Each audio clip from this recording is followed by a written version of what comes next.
Hi guys, thank you so much for watching this video and welcome back. For those who are new, please subscribe and set the notification bell to all so you will be notified for my next upload. In this video, I'm going to show you how to DIY this twin cupcake box. The material that I'm going to use is a long folder.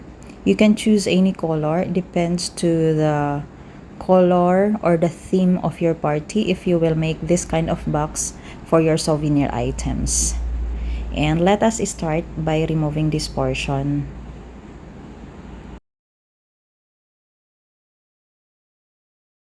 The dimension of this box is 6 by 4 by 3.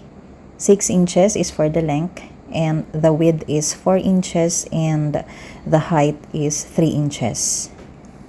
And since this is a folder, I will start the measurement from this point since it is already folded. So I will start from here going down.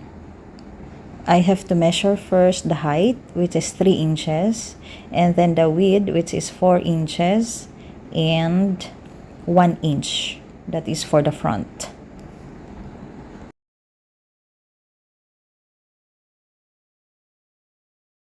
And now I will get the measurement for the cover of the box. So the same thing, I will start from this point and the measurement should be 4 inches.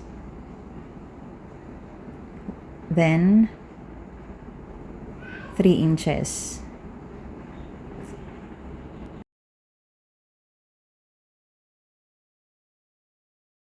Then we will also get the same measurement on this side.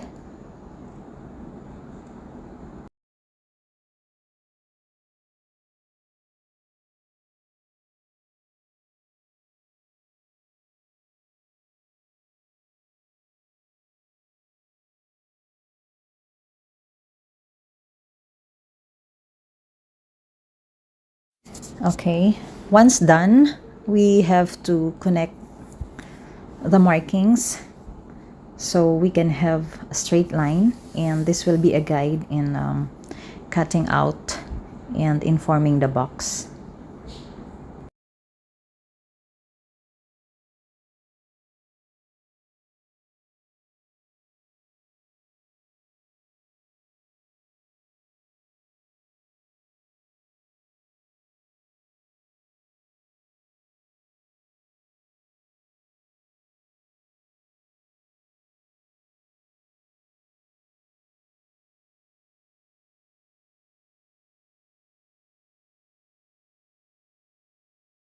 We also have to get the measurement on the other side of the board, and this measurement will be for the height and the length of the box. So the first measurement will be for the height, which is we will measure 3 inches, then 6 inches for the length of the box, then another 3 inches. This is for the height on the other side of the box. That's it.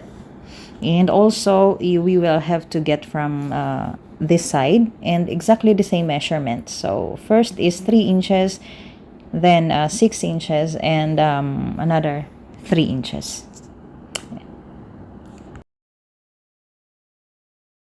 And then let's make a line again.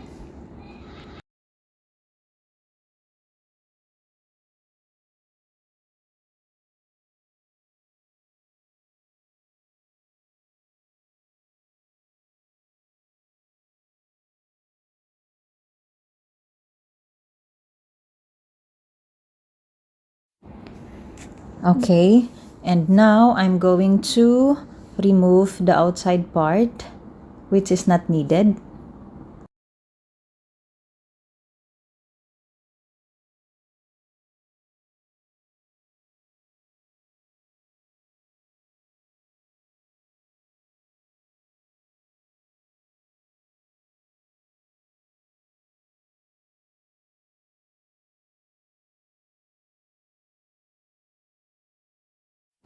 And next is I'm going to make a curve here, and I will have to measure first because I need to get the center. in this part.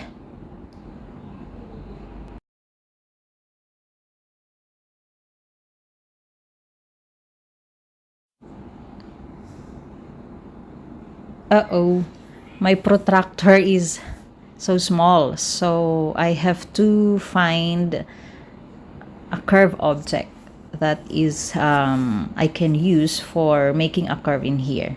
So better I will use this small plate.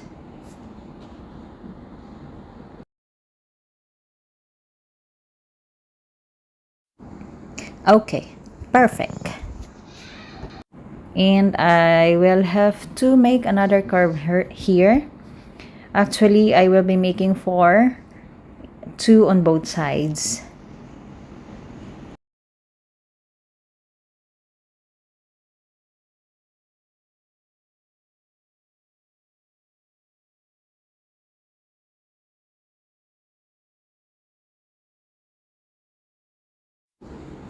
So the other curve will be here and on the other side.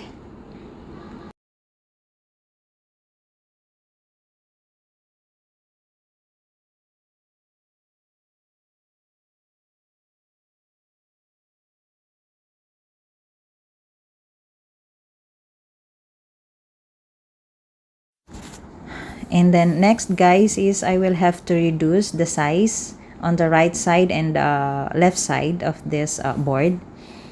And I will just retain 1 inch. So I will have to measure from the line. Measure 1 inch on both sides. But I will only put a line, or I will just reduce to 1 inch only those that measures 3 inches and 1 inch. I will show you this, guys, later when I'm about to cut it.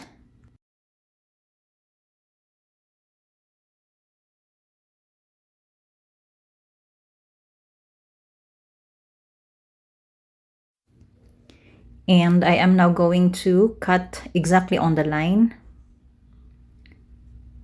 You just check, guys, which one I am cutting. You just follow it. Then we'll do the same on the other side. The same thing.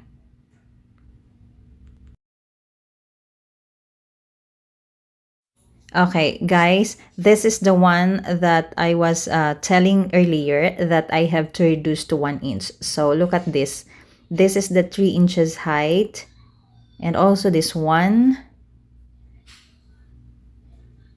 and also this thing. So this is the 1 inch, then the 3 inches, then the other 3 inches. So those are the only things I have to reduce the size to 1 inch.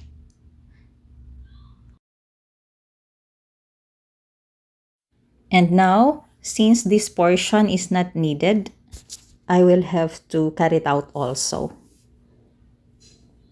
both sides. And then later, I will have to cut out the horizontal line.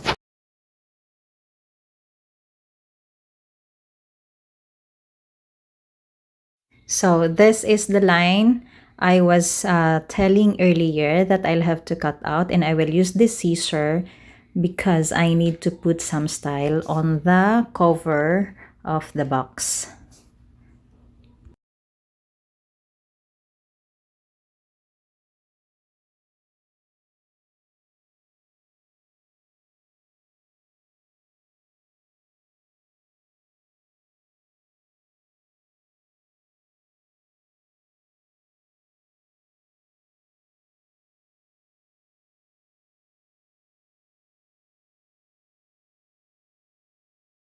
So this is now the front side of the cover of this box.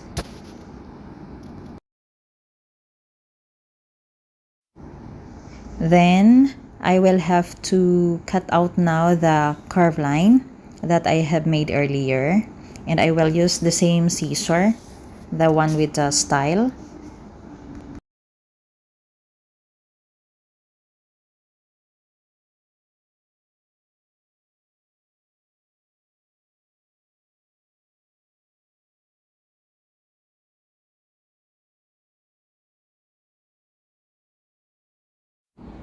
Okay, now it's done, and I am now going to score on the line so it's easy for me to fold and assemble this one.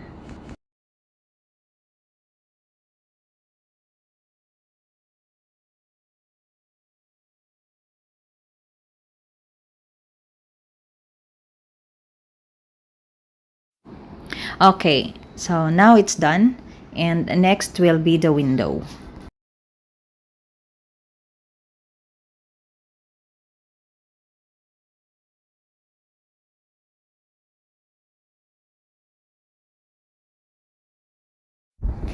So this is now the window, guys, and I'm going to put the plastic. I will be using the ordinary plastic cover, which is used for the books or to cover the books, and also I'm using the double-sided tape. Okay, now I am assembling the box. I'm putting the double-sided tape on all the sides so it will be locked. This is now my twin cupcake box. Okay, this is the front. This is the bottom and the side. So this can be opened like this. Yeah, so this is it. It's done.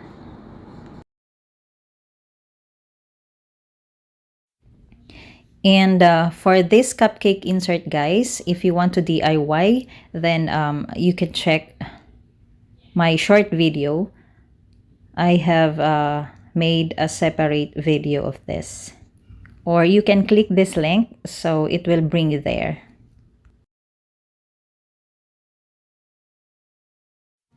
And if you want to watch another video, you can click this link. It will bring you to the playlist where you can choose which one you are looking for.